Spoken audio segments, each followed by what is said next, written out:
Clover Creek down there. We drove out here today to see how much damage the Dixie Fire did last year. It was way worse out here than I thought, and way worse than I was hoping. So that's probably one of the better scenes of what we've seen so far. We came from down here, and the devastation was pretty dramatic. The backside of Mount Ingalls is completely devastated. It didn't look like there's many green trees left up there. This was an area that it burned underneath, left a lot of the green trees, so there are green trees here. But,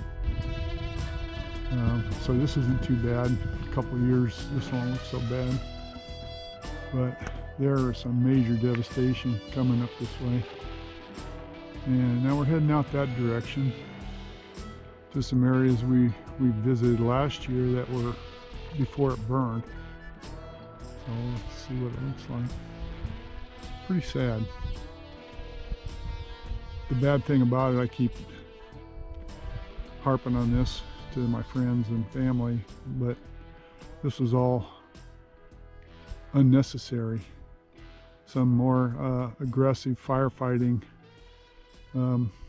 earlier in the year could have stopped the fire from getting this far, but that didn't happen.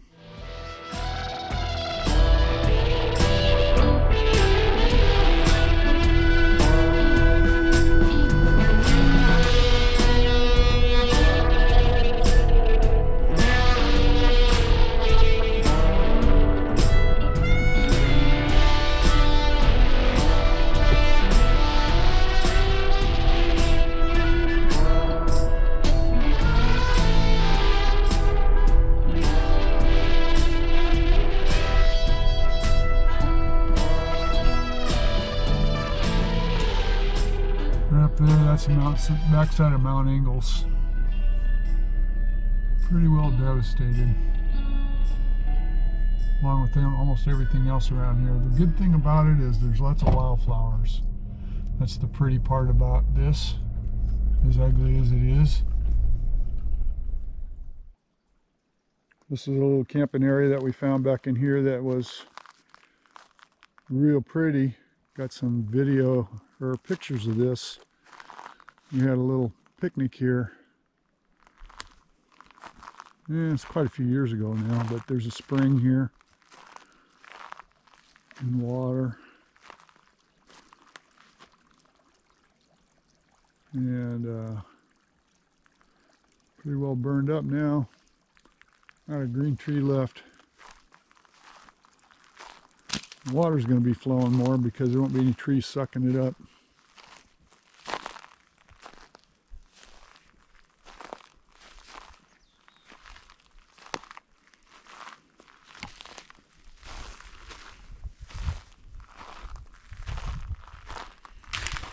And snow plant there, that red. Those brilliant red snow plants, they stand out pretty good. And here's the spring.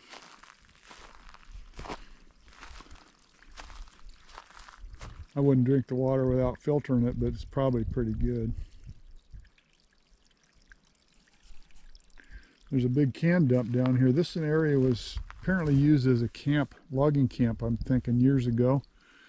And there's a big can dump down below. We're going to stop and go through that here. We stopped and looked at it before, but it was, you know, it was all green and it's covered with needles, and now it's all burned off, so the garbage ought to be a lot easier to spot. There's the old can dump, and this is pretty extensive. They must have used this area for quite a while to generate this much in the way of cans. And these are pretty old cans. A lot of them have the solder seals on the bottom. So a lot of old garbage here. A lot of this was covered up with pine needles last time we were here. A lot of broken pottery here.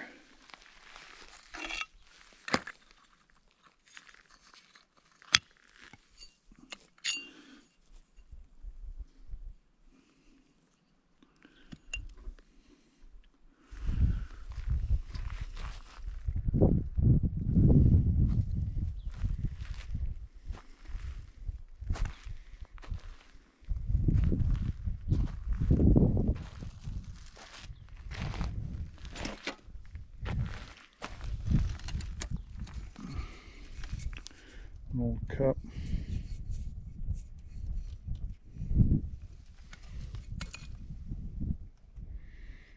Well, Karen and I really like the old garbage.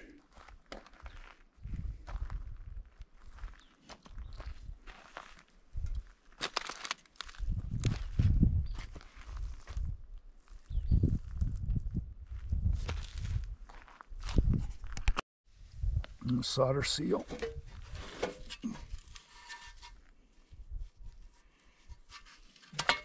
The big ones even have solder seals on the bottom.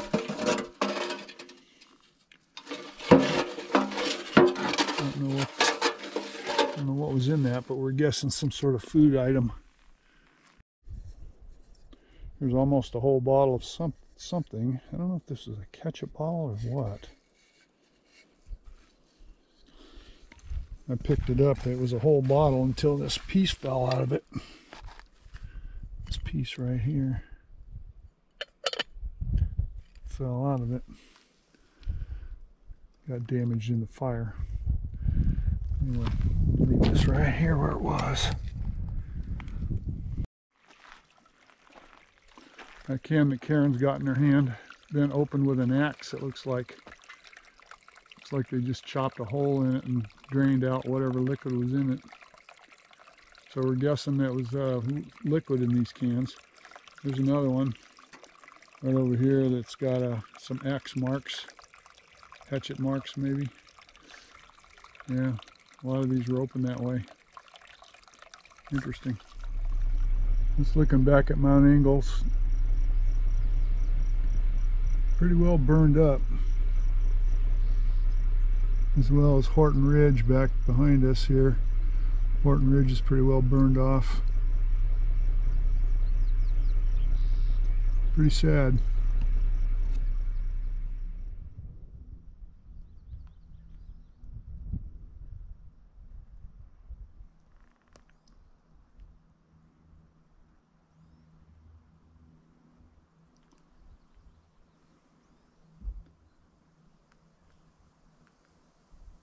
Meadows are filled with wildflowers right now, which is nice considering that the fire destroyed so much stuff.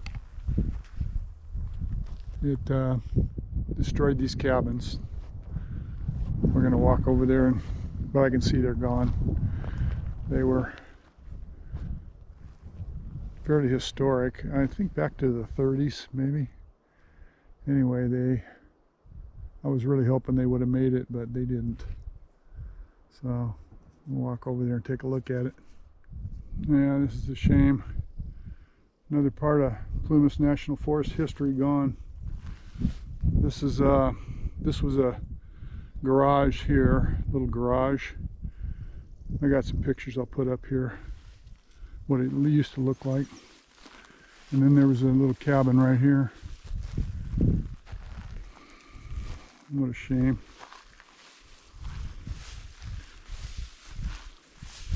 The oven made it, but then again it was all brick. Yeah, that old cabin was right here. Here's the stovepipe.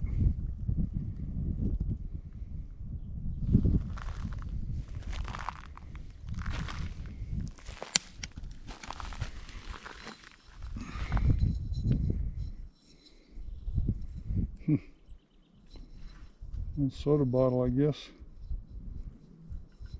Do not litter.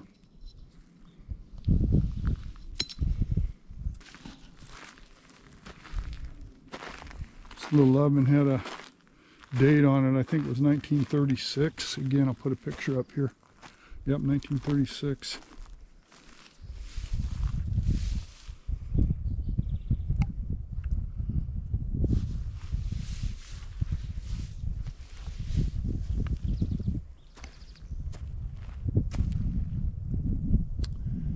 Yep, another wonderful thing lost, pretty much lost forever.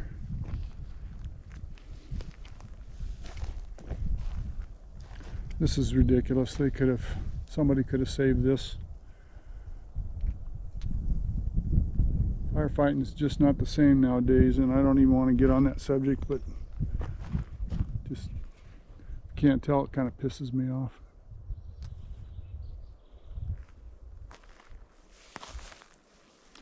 A nice little spring here. There's water running down here.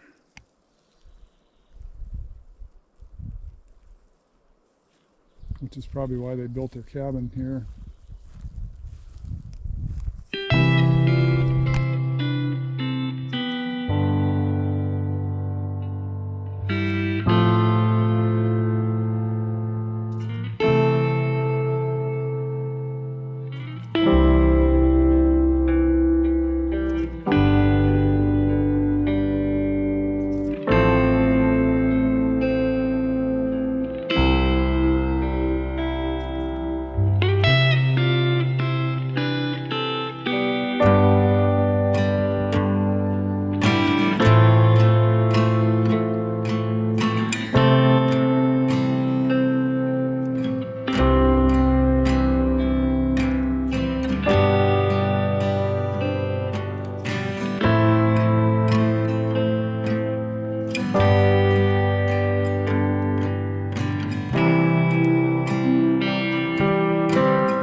Well, we're sitting out here at the edge of Squaw Valley, and fire burned up to Squaw Valley and didn't. It did cross over by Siegfried Canyon, went a little bit farther than that, but for the most part, Squaw Valley stopped at most of it here.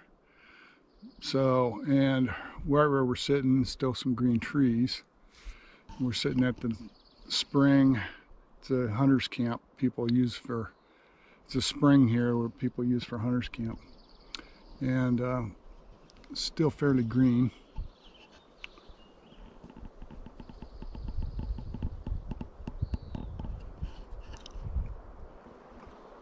But the road coming over from Red Clover Creek to Squaw Valley is the one we took, and it was pretty much devastated the whole way. I was pretty surprised to see that, because we'd done a lot of burning out there back in the years that I worked for the Forest Service, and did a lot of thinning and things like that, and a lot of logging had happened there. It was fairly open, and so I was surprised to see the amount of devastation. It's pretty much virtually all destroyed. There's very few green trees. There's little patches here and there where there's some green trees, but it's pretty sad. Looked like it burned pretty good over in Coyote Hills. Didn't get over there. I was kind of wanting to get over to Coyote Hills, but didn't make it over there because the road that I was going to take, as I found out, was closed. So, good old Forest Service, let's close all the roads. So, at any rate, it was a pretty sad state of affairs for the most part on this trip. There was way more devastation than I expected there to be. And later this summer we'll get out in the area where the fire burned over toward Milford, see what that area looks like. The Ferris plantations, I'm kind of curious about those. Virtually all of the game refuge, the Dixie Mountain Game Refuge, has been burned now. Between the Sugar Fire and the Dixie Fire, pretty much burned it all. I don't know how badly it burned, but we'll see.